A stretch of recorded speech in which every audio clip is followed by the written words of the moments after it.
కీర్తనలు 44వ అధ్యాయం 1వ వచనం నుంచి 8వ వచనం వరకు. దేవా, పూర్వకాలమున మా పితరుల దినములలో నీవు చేసిన పనిని గూర్చి మేము చెవులారా వినియున్నాము.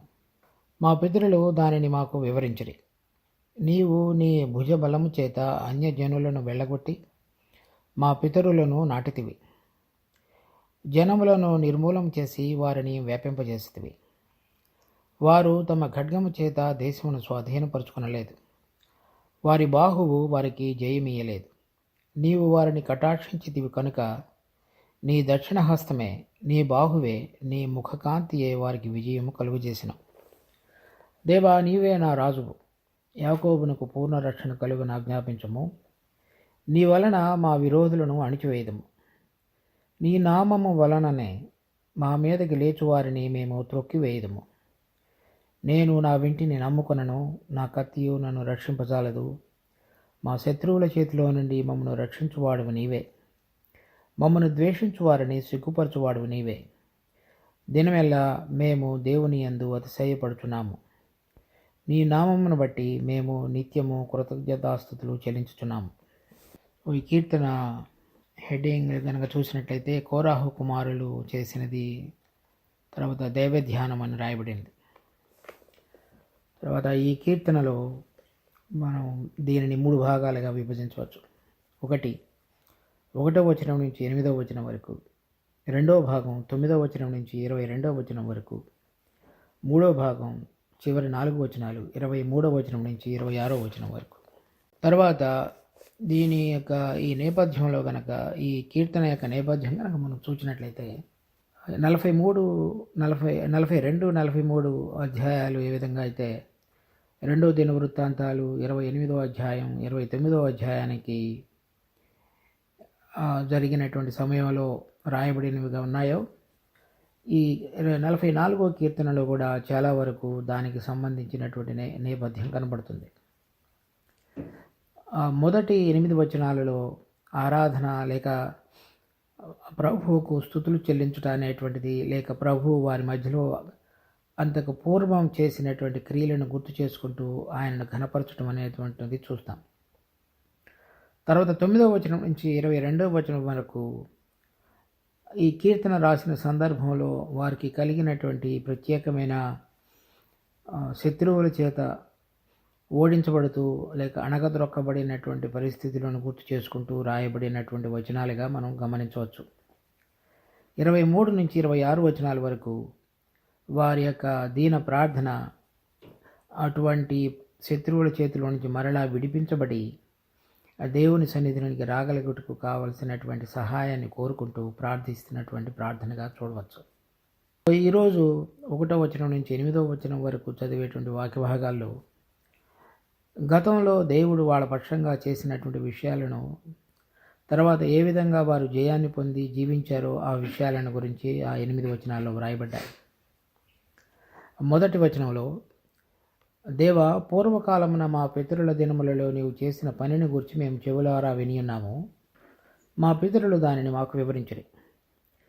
కనుక ఇశ్రాయేలీయులు ఐగుప్తు దాసత్వంలో నుంచి విడుదల పొంది యోర్దాను నది దాటి మరి కనాను దేశాన్ని స్వతంత్రించుకున్నటువంటి దినాలలో దేవుడు వారికి తోడుగా ఉన్నటువంటి విషయాలను గురించి వాళ్ళు ఒక తరం తర్వాత ఇంకొక తరం వారికి వివరించినటువంటి సంగతులను గుర్తు చేసుకుంటూ, ఏదైతే ప్రతి తరంలో కూడా గతంలో దేవుడు వాళ్ళని నడిపించి విడుదల కలుగు చేసి ముందుకు సాగించినటువంటి విషయాలను ఒక తరం తర్వాత ఇంకొక తరం వారు వినినట్లుగా మనం ఈ వాక్యం ద్వారా అర్థం చేసుకుంటాం.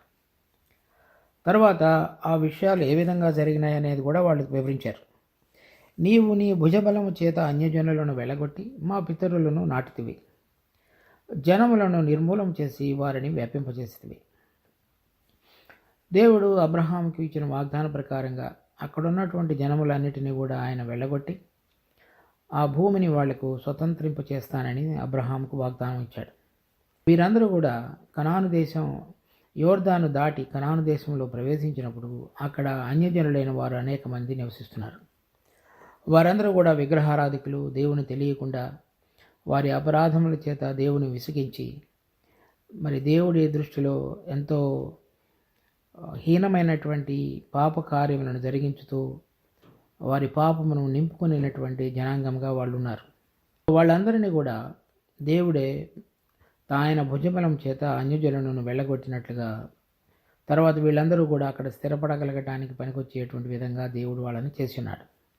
అది చాలా వరకు యెహోషువ కాలంలో భూమి మొత్తాన్ని ఆక్రమించుకోనకపోయినప్పటికీ కూడా వాళ్ళు ఎంత మేరకు వాళ్ళకు కలిగినటువంటి స్వాస్థ్యంలో పోరాడి అక్కడున్నటువంటి జాతులు వారిని ఓడించారో అంత మేరకు మాత్రమే ఆ భూమిని వాళ్ళు ఆక్రమించుకోగలిగారు. వాళ్ళందరినీ కూడా తీసుకుని వచ్చినటువంటి పనిని దేవుడు చేశాడు. మరలా వాళ్ళకి చీట్లు వేసి ఆ దేశాన్ని సరైన విధంగా విభజించి ఒక్కొక్క గోత్రానికి ఒక్కొక్క ప్రదేశాన్ని ఆయన నియమించి వాళ్ళందరూ కూడా ఆ గోత్రాల స్వాస్థ్యం యొక్క పరిధిలో ఉన్నటువంటి అన్య జనాంగమును కూడా పారద్రోలటానికి కావలసినటువంటి యుద్ధాన్ని వాళ్ళు చేయాలని దేవుడు వాళ్ళకి తెలియజెప్పాడు.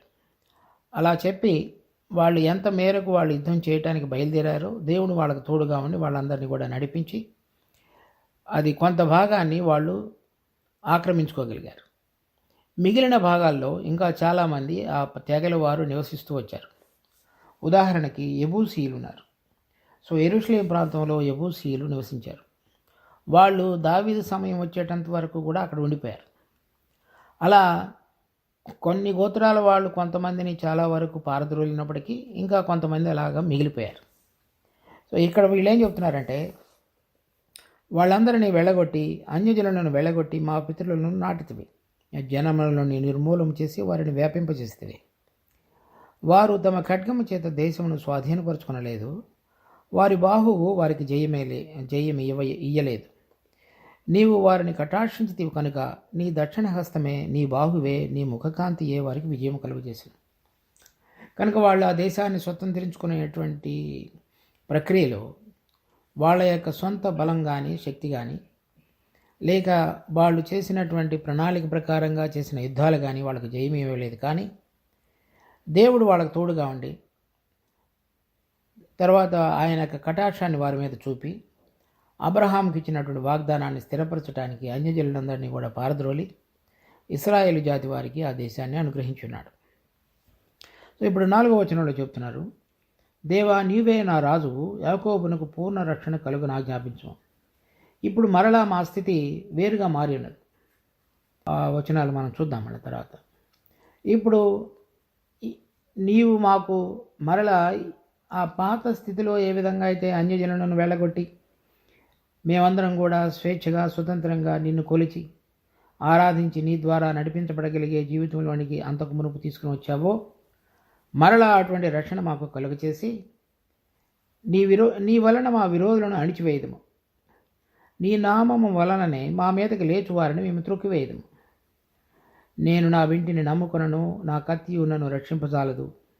ఇప్పుడు మాకున్నటువంటి పరిస్థితుల్లో మరలా మీ నామాన్ని బట్టి మేము యుద్ధం చేసి మాకు విడుదల కలుగు చేయబడ్డ ద్వారా నీ నామాన్ని బట్టి మేము వాళ్ళందరినీ కూడా ఓడించగలుగుతామని చెప్తున్నారు.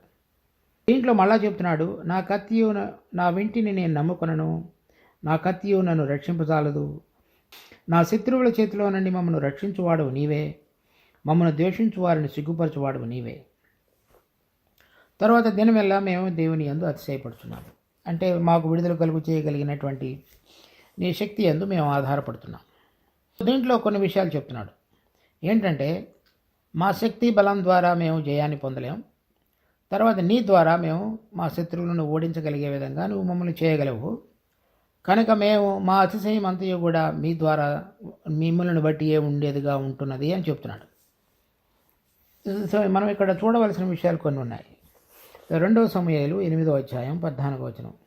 ఇక్కడ దావీదు రాజుగా యెరూషలేంలో స్థిరపడిన తరువాత దేవుని యొక్క మందసాన్ని తీసుకొచ్చి సియోను కొండ మీద దానిని నిలిపిన తరువాత ఆ ప్రక్రియలో యెబూసీయులను కూడా ఓడించాడు.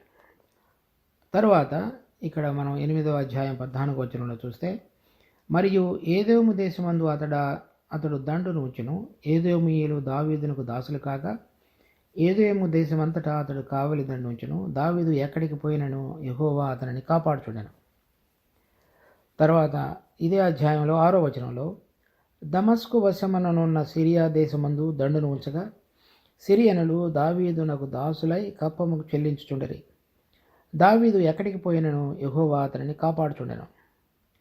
తర్వాత మొదటి దినవృత్తాంతాలు 18వ అధ్యాయం 6వ వచనం.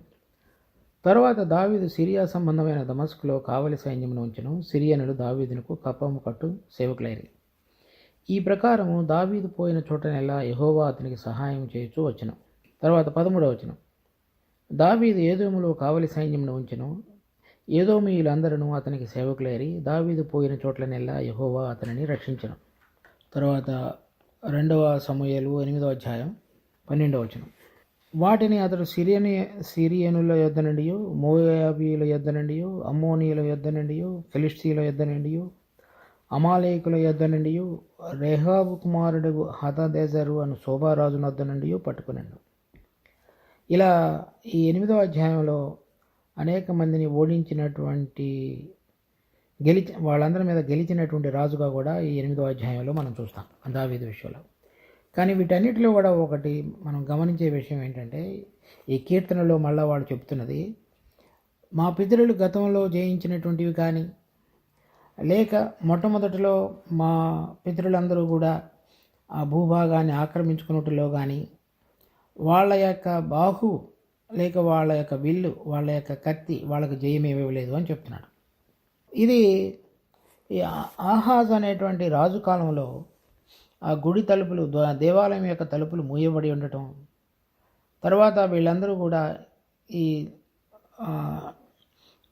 దేవుని యొక్క ఆలయంలో పాటలు పాడేటువంటి వారుగాను, తర్వాత పరిచారకులుగా ఉన్నటువంటి ఈ కోరాహు కుమారులు వేర్వేరు ప్రాంతాలకు చెదిరిపోయి శత్రువు యొక్క బాధ చేత ఉంటున్నటువంటి సందర్భంగా వ్రాసినటువంటి కీర్తనల్లో మరలా మేము మీ మీద ఆధారపడి ఏదైతే ఆ పూర్వ వైభవాన్ని మా పితరులు నీ ద్వారా అనుభవించి స్థిరమైనటువంటి విధంగా జీవించగలిగారో అటువంటి దానికి మరలా మమ్మల్ని తీసుకునిరా అని ప్రార్థిస్తూ గతంలో జరిగించిన విషయాలు ఇప్పుడు వాళ్ళ జీవితంలో వాళ్ళకి అవసరమైనటువంటి ప్రార్థన దేవుని సన్నిధిలోనికి తీసుకొస్తున్నారు. కనుక విశ్వాసులంగా మనం చూడవలసిన విషయం ఏంటంటే, దేవుడు మనలందరినీ కూడా తన ఉచితమైన కృపలో రక్షించుకుని ఉన్నాడు. దేవుడు తన కృప ద్వారా జరిగించిన కార్యమే కానీ మనం అతిశయపడటానికి ఎవరికి వీల్లేదు. మనం ఎఫెసీ పత్రిక 2వ అధ్యాయం 8 నుంచి 10 వచనాల వరకు చదువుతాం. ఇది కేవలము దేవుని కృప అయినది. ఈ రక్షణ అనేటువంటిది మనందరం కూడా అంధకార సంబంధమైన రాజ్యం యొక్క అపవాది చేతులలో జీవించుతున్నప్పుడు వాళ్ళ చేతుల్లో నుంచి మనకు విడుదల కలుగు చేసినాడు. విడుదల కలుగు చేయటం మాత్రమే కాకుండా ఆయన తన సొత్తుగా మనలను చేసుకుని వీరందరినీ కూడా ఏ విధంగా కనాను దేశంలోనికి ప్రవేశపెట్టడానికి వాళ్ళందరినీ తీసుకుని వచ్చి అక్కడున్న వాళ్ళందరితోటి కూడా వాళ్ళ చేత తాను యుద్ధం చేసి వాళ్ళందరూ ఆ భూభాగాన్ని ఆక్రమించుకోవడానికి సహాయపడ్డాడో, ఆత్మ సంబంధంగా విడుదల పొందినటువంటి మనందరం కూడా ఆత్మలో వెలిగించబడిన తరువాత మనలో దాగి ఉన్నటువంటి అనేక సంబంధమైన శరీర కార్యములు మరలా ఏవేవైతే ఉన్నాయో వాటి ప్రభావానికి మరలా వెళ్ళిపోకుండా తన ఆత్మ ద్వారా మనము చక్కగా నడిపించబడాలని ప్రభువు కోరుతున్నాడు. ఆహాజు రాజు ద్వారా జరిగించినటువంటి నష్టాన్ని బట్టి వాళ్ళందరూ మరలా ఏ విధంగా చెదిరిపోయారో అది వాళ్ళ దేశానికి సంబంధించిందిగా ఉన్నది. కానీ సంఘం విషయంలో కూడా మరలా మనం ఎవరమైనా సరే దేవుని యొక్క శక్తిని బలాన్ని ఆశ్రయించకుండా ఆయన యొక్క ఆత్మ మనకు అనుగ్రహించబడి ఉంటుండగా ఆ ఆత్మతో ఆయనతో ముడిపడి మన జీవితం చక్కగా అతకబడి విశ్వాసం ద్వారా ఆయన యొక్క జీవనాన్ని బట్టి మనం నడిపించబడుట అనేటువంటి అనుభవం కనుక లేకపోతే మరలా ఆ ఓడిపోయినటువంటి ఈ కోరాహు కుమారులు ఏదైతే మాట్లాడుతున్నారో అటువంటి ఓడిపోయిన జీవితంలోనికి అన్యజనుల చేతిలోనికి వారు వెళ్ళిపోయినట్లుగా మనం శరీర సంబంధమైన కార్యాలలోకి వెళ్ళిపోయే అవకాశం ఉంది.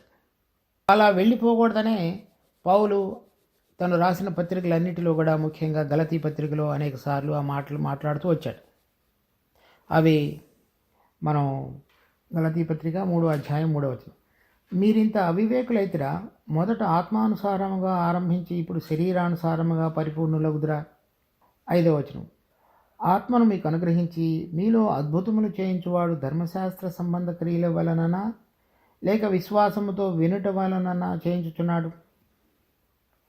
కనుక మళ్ళా విశ్వాసులమైన మనందరం కూడా శరీర సంబంధంగా, అంటే మన ఇంటిని మన కత్తిని నమ్ముకొని మనం సొంత బలం చేత ఈ శరీర సంబంధమైనవి కానీ లోక సంబంధమైనవి కానీ అపవాది మన జీవితంలో తీసుకొచ్చేటువంటి శోధనల్లో కానీ మనం జయం పొందడానికి మనంతటగా మనం గనక ప్రయత్నించినట్లయితే మనము దేవుని మీద ఆధారపడి ఆయన యందు అతిశయపడకుండా ఆయన బలం మీద ఆధారపడకుండా జీవించిన జీవితం అయినట్లయితే మరలా మనం అపవాది యొక్క బలం చేత చిక్కుబడి లేక మన శరీరం యొక్క దురాశలకు లోబడి మనం విశ్వాస జీవితంలో ఓడిపోయినటువంటి జీవితంలోనికి తీసుకుని రాబడతాం.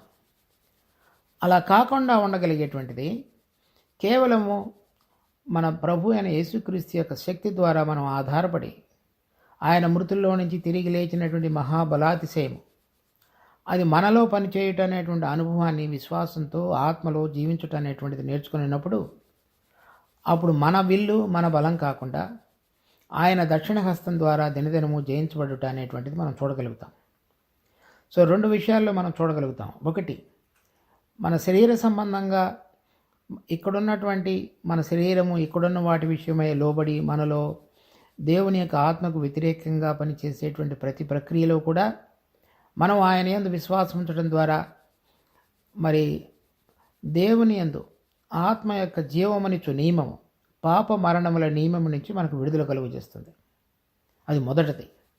అలా దినదినము మనం జీవించేటువంటి ప్రక్రియలో దేవుని మనలో కొనసాగించాలని కోరుతున్నటువంటి పరిశుద్ధీకరణలో మనం ముందుకు సాగగలుగుతాం. ఆ పరిశుద్ధీకరణ ప్రక్రియలో మనం సొంత బలం ద్వారా కనుక జయించాలని చూచినట్లయితే మన విల్లు మన కత్తి ద్వారా మనము మన శరీరాన్ని, మనలో ఉన్నటువంటి ఆ పాత స్వభావాన్ని మనం ఎప్పటికీ జయించలేం. దానిని సిలువలో ఐక్యపరిచి ప్రభు మృతుల్లో నుంచి పునరుద్ధానుడై తిరిగి లేచున్నాడు, ఆ జీవమును నాలో పని చేయగలగటానికి దేవుని యొక్క ఆత్మచేత నేను గనక ఆయనతో ఎల్లప్పుడూ సరైనటువంటి సహవాసత కలిగి విశ్వాసంతో గనక ఆ బలాన్ని ఆ జీవాన్ని నేను గనక స్వీకరించి ఆ దాని ద్వారా నడిపించబడగలిగినట్లయితే నాలో జయవంతమైనటువంటి జీవితానికి పునాది వేయటం మాత్రమే కాకుండా దినదినము ముందుకు కొనసాగించేవాడుగా మా ప్రభు ఉంటాడు. రెండవది, మనం శత్రువు చేత శోధించబడుతున్నప్పుడు రకరకాలైన విషయాలలో ఆ శత్రువును మన ప్రభు ఇంతకు మునిపే ఓడించున్నాడు, అతనిని బాహాటముగా వేడుకకు కనపరుచున్నాడు. కనుక మనలో ఉన్నటువంటి మన ప్రభు లోకంలో ఉన్నవాడి కంటే బలవంతుడు. ఆ బలాన్ని విశ్వాసం ద్వారా ఏ విధంగా మనం గైకొనాలో ఆయన యందు చక్కటి విశ్వాసంతో గైకొని ముందుగా మృతుల్లో నుంచి తిరిగి లేచిన ఆయన యందు ఈ మరణకరమైనటువంటి ఈ శరీరాలను కూడా మనలో జీవించుచున్న తన ఆత్మ ద్వారా జీవింపు చేయుటకు సామర్థ్యం కలిగిన మన ప్రభు మరి మనలో జరిగేటువంటి పోరాటంలోనూ వెలుపల నుంచి అపవాది తీసుకొచ్చేటువంటి శోధనలలోనూ రెండింటిలో కూడా మనకు విజయాన్ని అనుగ్రహించి చక్కగా ముందుకు సాగించగలడు. సో అది మనం గమనించి మన క్రైస్తవ జీవితంలో మరి కోరాహు కుమారులు చెప్పినట్లుగా మన శక్తి మన బలం చేత కానీ లేక మనము ఏదైనా ఈ లోకంలో ఉంటున్నాం కనుక ఇక్కడున్న విషయాల ద్వారా మనం ఏడవబడి పరలోక సంబంధమైన విషయాల నిమిత్తమై ఆశ లేకుండా మన జీవితాలు కనుక దాసులుగా బానిసలుగా మారినటువంటి సందర్భంలో కూడా పశ్చాత్తాపడి ప్రభు దగ్గరికి వచ్చినట్లయితే ఈ విషయాలన్నిటిలో కూడా దేవుడు మనకు విజయం అనుగ్రహించి ఆ పూర్వ దినాలలో దేవుడు ఏ విధంగా వారందరికీ సహాయం చేసి నడిపించుతూ వచ్చాడో ఈ దినాలలో మనకు కూడా విజయాన్ని అనుగ్రహించి మనలను ఆయన పిలిచిన పిలుపు యొక్క ఔన్నత్యం యొక్క ఉద్దేశాన్ని మనందరి జీవితాల్లో చక్కగా స్థిరపరచగలిగిన ప్రభువుగా మనకున్నాడు. దాన్ని గుర్తెరిగి మనందరం కూడా జీవించడానికి ఆయన మీద ఆధారపడి ఆయన ద్వారా నడిపించబడగలగటానికి దేవుడు మనందరికీ తన కృపను చూపించునుగాక. ప్రార్థన చేసుకుందాం. మా జీవం కలిగిన తండ్రి, మీకు ఎంతో వందనాలు. మరి ఈ దిన వాక్య భాగాన్ని బట్టి కూడా మీకు స్తుతి వందనాలు చెల్లిస్తున్నాం. మరి ఆ దినాలలో ఇశ్రాయేలీయులు వారి సొంత బలము లేక విగ్రహారాధన ఇతరమైన విషయాల ద్వారా ఏడవబడి ఓడిపోయినటువంటి జీవితంలోనికి వచ్చి విరోధుల చేతుల యొక్క దాసులుగా మారారు. మరి వారి యొక్క ఇతరమైనటువంటి అనేక అలవాట్లు, లోకంలో ఉన్నటువంటి అనేక వాటిని వాడు పాటించడం ద్వారా మీ నుంచి దూరంగా వెళ్ళిపోయినటువంటి స్థితిని మేము చూచి, మరి కొంతమంది యథార్థపరులు భక్తిపరులుగా జీవించిన వారు ఈ రాసినటువంటి కీర్తనలలో అప్పుడు వారి జీవితాల్లో ఉంటున్నటువంటి పరిస్థితులను మాకు వివరించి చెప్పారు. ఇప్పుడు మేము క్రైస్తవ జీవితంలో కూడా ఎప్పుడైతే మేము లోక సంబంధమైన వాటిని ప్రేమించి ఇక్కడున్న వాటితోటి మైత్రి జరిగించి మేము వాటితో ఇష్టపడి కలిసి జీవించి నడుస్తామో అప్పుడే మేము అపవాది యొక్క కుతంత్రాలకు లోబడిన వారంగా చేయబడతాం. కనుక మా దినదిన జీవితంలో మా కన్నులు పైకి లేవనెత్తబడి పైనున్న వాటిని అపేక్షించి అక్కడున్న వాటిని శ్రద్ధతో వెతికి మేము మా శక్తి బలం చేత కాకుండా మృతులలో నుంచి మీ కుమారుడిని ఏ విధంగా ఏ బలాతిశయమును ఉపయోగపరిచి లేపి ఉన్నావో ఆ బలాతిశయమందు మేము కూడా అతిశయపడుతూ సంపూర్ణంగా మీ యందు విశ్వాసం ఉంచి మీ యొక్క బాహువు చేత మీ దక్షిణ హస్తం చేత జయం పొందినటువంటి క్రైస్తవ జీవితం యొక్క అనుభవాన్ని మేము దినదినము కోరుకుంటున్నాం. ఆ విధంగా మా జీవితాలు చక్కగా కట్టబడి పరలోకమైన సంబంధమైన వాటితో మీ ఆత్మ ద్వారా ముడివేయబడి అక్కడ కొరకే మేము సిద్ధపడగలగటానికి మాకు అనుగ్రహించబోయేటువంటి ఆ పరలోకపు స్వాస్థ్యాన్ని మేము సంపూర్ణంగా పొందగలుగుటకు మీరు మా పక్షంగా యోచించినటువంటి ప్రణాళికలో మేము ఎప్పుడు కూడా తగ్గిపోకుండా దాని ప్రకారంగా జీవించగలుగుటకు మాకు దినదినము కావలసిన మీ కృపను మా కొరకై ఆజ్ఞాపించండి. మీరు మహిం పొందండి. మరి మాకు ఇచ్చిన ఈ సమయాన్ని బట్టి వందనాలు చెల్లిస్తూ ఈ వాక్యాన్ని మాకు దీవెనకరంగా అందరికీ మార్చమని వేడుకుంటూ మా రక్షకుడు ప్రభు అయిన యేసు నామమున అడిగి వేడుకుంటున్నాం తండ్రి. ఆమెన్.